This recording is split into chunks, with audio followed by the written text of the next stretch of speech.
eu sou a Júlia, faço parte do podcast 180 e estou aqui com as minhas colegas. Boa noite, eu sou a Cristiane. Boa noite, eu sou a Mayara. Boa noite, eu sou a Eduarda. Boa noite, eu sou a Scarlett. Boa noite, eu sou a Maria. E boa noite, eu sou a Giovana.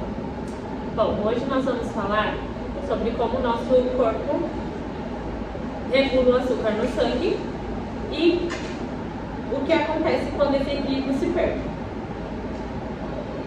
Vamos começar pelo sistema endócrino. Vou explicar para vocês sobre o sistema endócrino. O sistema endócrino é o sistema responsável pelos hormônios do nosso corpo. E hoje, exclusivamente, vamos falar sobre o pâncreas. Mayara, poderia explicar para a gente como que funciona? Na região central do pâncreas ficam localizadas as células betas. Essas células têm a incumbência de produzir e liberar insulina no nosso corpo. Quando a gente come, o nível de glicose no corpo ele aumenta, as células beta liberam a insulina para nivelar esse nível de glicose. Assim que são niveladas, a glicose ela é enviada para as nossas células, os tecidos, para que virem a energia, conhecida como ATP. E também, assim que o nível está estabilizado, o nível da glicose está ok, as células betas param de produzir o nível que elas estavam produzindo de insulina. E a compensação acontece quando o pâncreas aumenta a produção de insulina para manter o açúcar do sangue sob controle. Isso ocorre porque o corpo rejeita a insulina, normalmente é devido à falta de exercícios físicos, o sedentarismo, uma rotina desequilibrada basicamente. Aí o pâncreas ele começa a trabalhar excessivamente. Sim, como a Cristiane falou, começa o processo de rejeição à insulina. Então o corpo está produzindo sim a insulina, mas devido a não ter uma rotina equilibrada, a gente perde as nossas células receptoras da insulina, que perde efeito na regulação da glicose no sangue. Outra coisa que eu quero adicionar para vocês é que, além do pâncreas ter as células betas que regulam a glicose no sangue, a gente também tem as células glucagon, que também faz essa regulagem. Enquanto uma pega para abaixar a glicose, a outra pega para aumentar a glicose. Depende de como o nosso corpo está, mas ele tem as duas fases para conseguir manter a homeostase. E com isso vem descompensação. A descompensação acontece quando as células do pâncreas, células betas, elas começam a ter um desgaste. E com esse desgaste vem o baixo nível de insulina, de produção de insulina. Sendo assim, a glicose do nosso sangue começa a aumentar. O indivíduo que era pré-diabético agora se torna diabético, tipo 2. E com isso, pode se tornar a morte, vendo a morte parcial das células do pâncreas. Então é nesse processo que ocorre a morte das células? Parcialmente.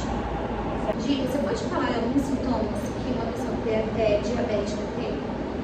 Sim, a diabetes tipo 2, ela geralmente aparece de forma silenciosa, mas quando o corpo começa a dar sinal, a pessoa começa a apresentar muita sede, fome, cansaço, vontade de urinar muitas vezes, visão embaçada, ou machucados que demoram para cicatrizar. O tratamento não é necessariamente só com medicamentos. A pessoa pode mudar sua rotina, por exemplo, dieta, com alimentos mais saudáveis e reduzindo o açúcar. E fazendo atividade física. Em alguns casos, com acompanhamento médico, a pessoa pode, sim, fazer alguns medicamentos para controlar a glicose. Lembrando que a pessoa não apresenta diabetes só pela alimentação, pela má alimentação ou por falta de atividade física. A pessoa também pode apresentar por histórico familiar. E agora eu passo para a Júlia. Boa noite, eu sou a Júlia. Hoje vamos ouvir um pouco sobre o relato de uma pessoa que convive com diabetes tipo 2 e irá contar um pouco como descobriu o diagnóstico e como faz o tratamento atualmente. Bom dia, boa tarde ou boa noite. Meu nome é Elaine, tenho 44 anos, quase 45, e tenho diabetes tipo 2. Eu descobri a diabetes com 31 anos, após a minha segunda gestação. Foi num momento bem difícil, bem complicado. Desde os 17 anos, mais ou menos, eu tinha alguns sintomas que não eram identificados. Eu sofria muito de desmaio, já tinha uma alteração glicêmica, mas porém não acompanhava. Então, com 31 anos foi o ápice mesmo. Eu descobri em casa, fazendo um almoço, Passei muito mal, minha mãe era diabética e uma vizinha também. Minha vizinha correu, pegou o aparelho e quando mediu estava 500 a diabetes. Fui para o hospital, fiquei internada por 2 dias para fazer o controle glicêmico e já saí de lá com indicação de passar no postinho de saúde para poder fazer o acompanhamento da diabetes.